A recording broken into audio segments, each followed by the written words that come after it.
Olá, pessoal, tudo bem com vocês? Vamos a mais uma aula. Eu sou a professora Lenira Rodrigues, a nossa disciplina é Ciências.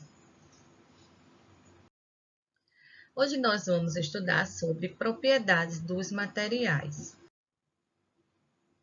As propriedades gerais são aquelas que se aplicam a qualquer tipo de material. Portanto, existem as propriedades gerais e as propriedades específicas dos materiais. Na aula de hoje, nós vamos falar sobre as propriedades gerais, que são massa, inércia e volume. Observe a situação para a gente entender o que é massa.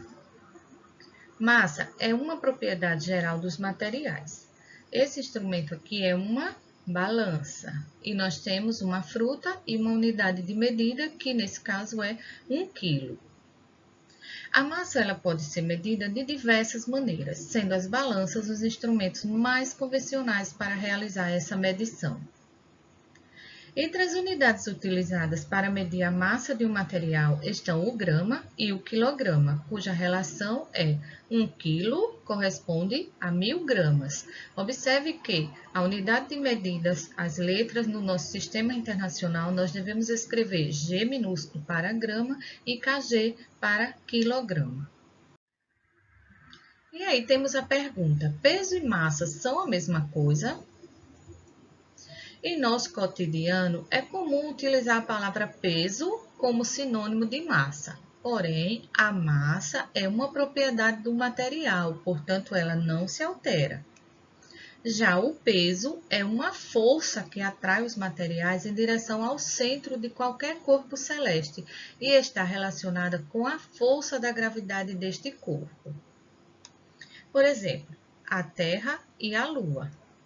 A força da gravidade exercida pela Terra sobre um material é maior do que a força da gravidade exercida pela Lua sobre esse mesmo material. Dessa maneira, um material pesa mais na Terra do que na Lua, mas a sua massa é a mesma. Compreendeu? A massa permanece a mesma. O peso, ele vai variar de acordo com a gravidade do corpo celeste em que essa massa se encontrar. E o que é a inércia? Ela pode ser definida como a resistência que um corpo apresenta em sair de seu estado de repouso e entrar em movimento.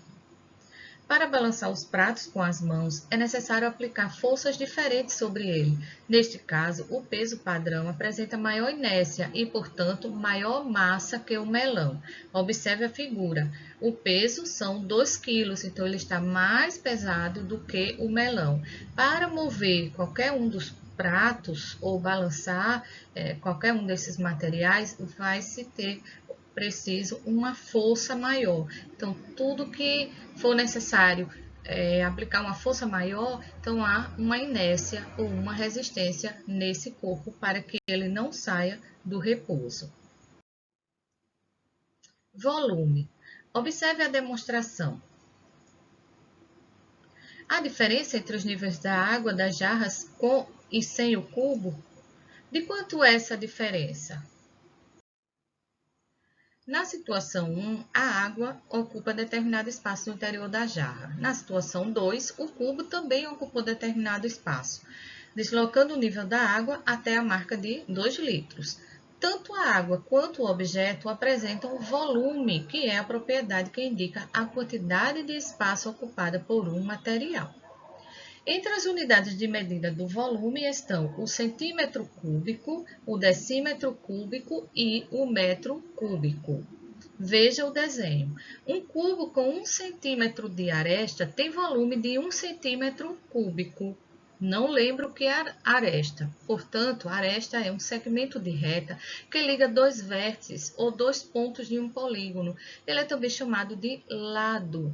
E a unidade usual do volume é metros cúbicos. Um cubo com 1 decímetro de aresta, ele tem o volume de 1 decímetro cúbico. Um cubo com 1 metro de aresta, ele possui volume de 1 metro cúbico. certo? Então, quanto maior o lado, maior será o seu volume, chamado em metros cúbicos. E escreve com M minúsculo e um 3 em forma de expoente. Portanto, na nossa aula hoje, nós aprendemos que massa é uma propriedade geral dos materiais, que peso e massa não são as mesmas coisas. Aprendemos ainda que a inércia pode ser definida como a resistência que um corpo apresenta em sair de seu estado de repouso e entrar em movimento. E aprendemos também que volume é a propriedade que indica a quantidade de espaço ocupada por um material. Eu espero que vocês tenham gostado. Eu desejo a todos bons estudos e até a nossa próxima aula.